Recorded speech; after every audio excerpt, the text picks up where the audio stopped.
Hello everyone, welcome to China Watch. The Chinese Communist Party has been flooding the market with its currency, leading the world in money printing speed. Recently, the People's Bank of China released the financial and social financing statistics for March 2024. According to the report, by the end of March 2024, China's M2 money supply balance reached 304.8 trillion yuan, a year-on-year increase of 8.3%. This signifies that China's M2 has entered the 300 trillion yuan era. What is M2? M2 is a broad measure of money supply that includes cash in circulation, demand deposits, time deposits, large denomination certificates of deposit, and more. The size of a country's M2 can be understood as the amount of money printed by its central bank. When considering the time dimension, it can reflect the speed of money printing. So, what is China's money printing speed? At the end of 2000, China's M2 was only 13 trillion yuan. By March 2013, it had reached 100 trillion yuan, adding 87 trillion yuan over 12 years. By January 2020, it exceeded 200 trillion yuan, adding 100 trillion yuan in 7 years.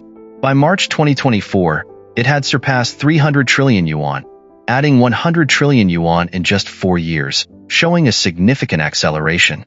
In 2022, China's M2 increased by 28 trillion yuan, equivalent to the printing of entire GDP of Germany.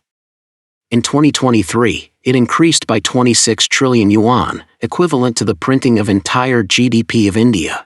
China's M2 total is twice that of the United States and close to the combined total of the US, Eurozone, and Japan. From March 2013 to January 2020, M2 increased by 100 trillion yuan, while GDP increased by 44.79 trillion yuan, meaning every 100 yuan of money supply yielded a 44.79 yuan increase in GDP.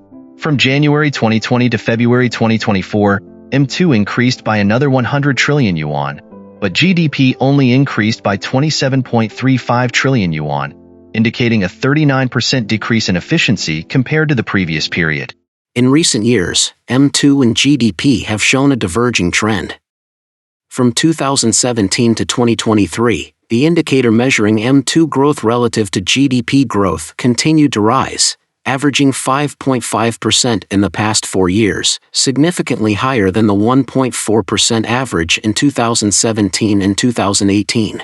In the past year, the divergence between M2 and the Consumer Price Index, CPI, has become more pronounced, causing market confusion.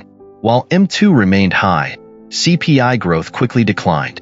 In 2023, M2 grew by 9.7%, but CPI only increased by 0.2%, widening the gap to 9.5%, much higher than the 5.8% gap in 2019.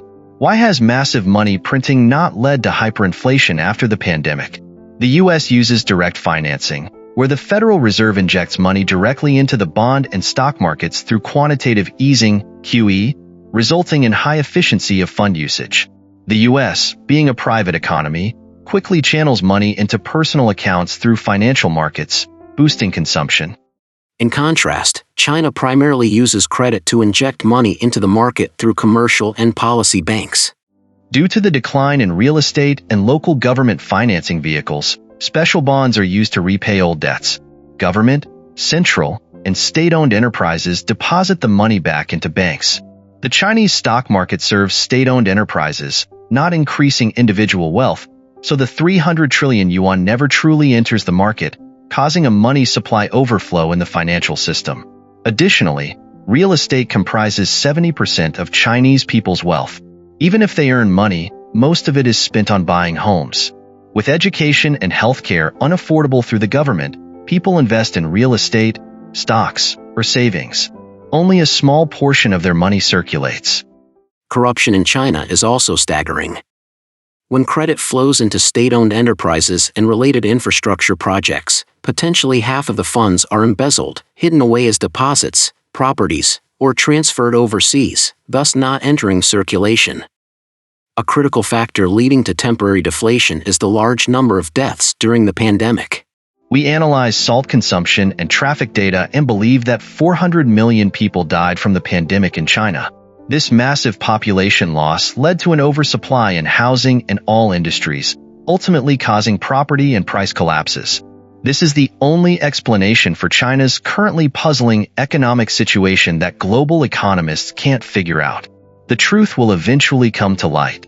However, we ponder whether the drastic drop in demand caused by the population decrease will lead to a temporary drop in prices, and whether continued money flooding by the CCP will lead to hyperinflation again.